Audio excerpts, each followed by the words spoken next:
একজন Argentine referee প্রমাণ করে দিলেন ন্যায় এবং ইনসাফের চোখে সঠিক সিদ্ধান্ত নিলে দেশ পরিচয় কখনো বিতর্কের কারণ হতে পারে না। ফ্রান্স এবং মরক্কোর বিপক্ষে যে ম্যাচ, গোটা বিশ্বের চোখ ছিল এই ম্যাচের দিকে। কে কেমন করে এর বাইরেও কেমন সিদ্ধান্ত আসতে পারে এটার দিকেই অনেকেই নজর ছিল। পুরো ম্যাচটায় একজন ব্যক্তি সব থেকে বেশি দুর্দান্ত পারফরমেন্স করেছেন এবং সেই ব্যক্তিটা হলেন আর্জেন্টাইন এই রেফারি, যার একটা সিদ্ধান্ত এদিক সেদিক করা বা আমি আমার ব্যক্তিগত জায়গা থেকে দেখিনি যে তিনি একটা ভুল ডিসিশন দিয়েছেন কিংবা কখনো পক্ষপাতমূলক সিদ্ধান্ত দিয়েছেন। এই একটা ব্যাপারের কারণেই গোটা বিশ্বকাপে যে পরিমাণ বিতর্ক তৈরি হয়েছে। যদি এরকম ন্যায় এবং ইনসাফের সাথে রেফারিরা সিদ্ধান্ত দিতেন, এখানে কোনো দেশ, কে ব্রাজিল, কে আর্জেন্টিনা, কে পর্তুগাল, কে স্পেন, কে ফ্রান্স, এত কিছু দেখার সময় থাকতো না, শুধুমাত্র যদি ইনসাফের সাথে সিদ্ধান্তগুলো নেওয়া হতো। ফ্রান্সের এই ম্যাচটা নিয়ে যদি আসলে আপনি কথা বলতে চান, এখানে আপনার ভালো লাগা, খারাপ লাগা এবং দুটো মিলিয়ে আপনার ভেতরে একটা মিশ্র প্রতিক্রিয়া তৈরি হতে পারে। শুরু থেকে কিলিয়ান এমবাপের ফ্রান্স যেইভাবে একটার পর একটা কাউন্টার অ্যাটাক করেছে, তাতে দেখে মনে হচ্ছিল যে ফ্রান্সের জন্য কিছুটা কষ্টসাধ্য হলেও এই ম্যাচটা বোধহয় বের করাটা খুব একটা কষ্টসাধ্য হবে না ফ্রান্সের জন্য। কিন্তু সময় যত গড়িয়েছে ততটাই ধৈর্যের পরিচয় দিয়েছে মরক্কোর জায়গায় যদি আপনি চিন্তা করেন যে তারা শুধুমাত্র অপেক্ষায় ছিল কখন আমাদের সময় আসবে তখনই আমরা অ্যাটাকে যাব, যখন আমরা বল নিয়ে নিব তখন আমরা নিজেরা নিয়ন্ত্রণ করার চেষ্টা করব, কিন্তু প্রতিপক্ষকে সুযোগটা দিব না। কিন্তু এমন একটা সময় আসলো যখন সেই সুযোগটা এসেই গেল। কিলিয়ান এমবাপেকে মোটামুটি ফেলে দেওয়া হলো ডি বক্সের মধ্যে, এরপরে বাজলো সেই পেনাল্টির বাছি। একেবারে পিন পয়েন্ট রেফারি চোখের পলকেই এক প্রকার সিদ্ধান্ত দিয়ে দিলেন এবং সেই সিদ্ধান্তটা এতটাই নিখুঁত ছিল যে ভার যে তার সিদ্ধান্ত বদলে দেবে এমন চিন্তাও হয় নাই বা সেই ধরনের প্রচেষ্টাও করার প্রয়োজন হয় নাই। কিন্তু পেনাল্টিটা যখন কিলিয়ান এমবাপে নিতে আসলেন, মরক্কোর খেলোয়াড়রা কিছুটা মাইন্ড গেম খেললো এবং সেই মাইন্ড গেমে তারা জিতেও গেল। এমবাপে যখন পেনাল্টিটা নিতে আসলেন তখন তার বল পজিশন নিয়ে মরক্কোর খেলোয়াড়রা মোটামুটি প্রশ্ন ছুড়ে দিলেন এবং নিতে একটু দেরি করালেন এবং মাইন্ড গেমে তারা এক প্রকার জয়ী হয়ে গেল।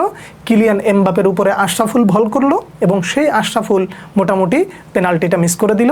দিন শেষে ইয়াসিন বুনো প্রথম হাফে জয়ী হয়ে গেলেন, কোনো দল গোলের দেখা পেল না। সেকেন্ড হাফে একটা জায়গায় চিন্তার বেশি কারণ ছিল, সেটা কি জানেন?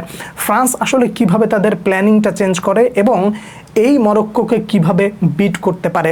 মরক্কো চেষ্টা করেছিল, কিন্তু সেই চেষ্টার কেন্দ্রবিন্দুতে একটা জায়গা বোধহয় খুব নিখুঁতভাবে ছিল, সেটা হলো যে আমরা গোল দিতে পারি আর না পারি, আমরা গোল খেতে চাই না। কিন্তু কিলিয়ান এমবাপে বলতে তো একটা নাম আছে, ওসমান ডেমবেলে বলতে তো একটা নাম আছে, যে নামগুলোকে আসলে আপনি যদি পরখ করে দেখতে চান কিংবা যদি আপনি তাদের খেলাটা মাঠে দেখেন, তাহলে আপনি কাকে রেখে কাকে থামাবেন।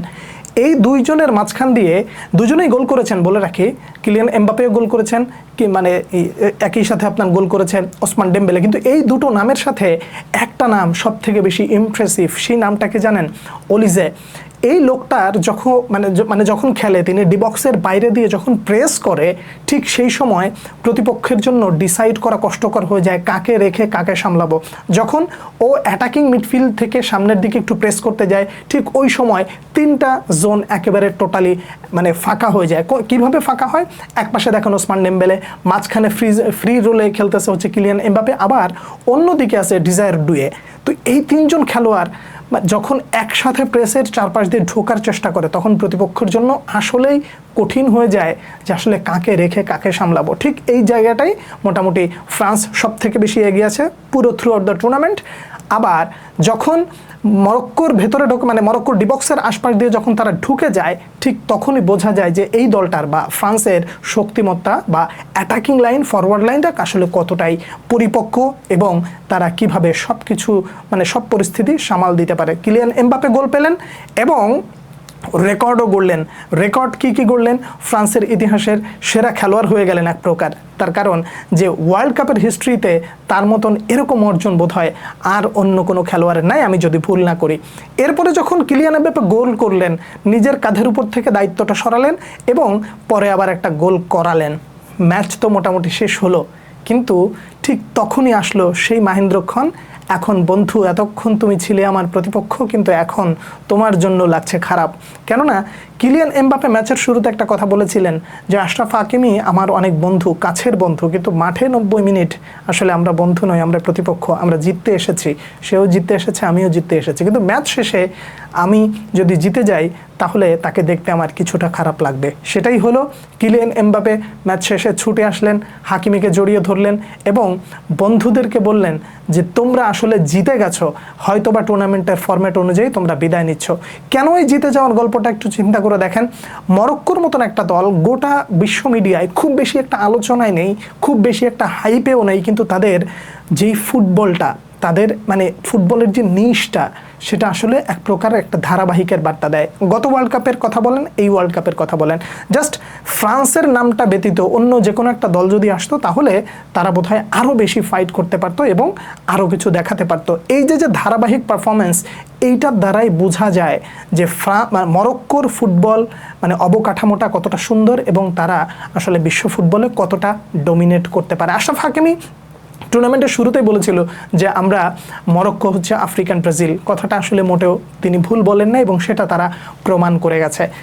কিলিয়ান এমবাপের ফ্রান্স চলে গেল সেমিফাইনালে, সেই সেমিফাইনাল প্রতিপক্ষ কে হবে, বেলজিয়াম নাকি স্পেন, সেই প্রেডিকশনটা আপনার কাছে জানতে চাইবো।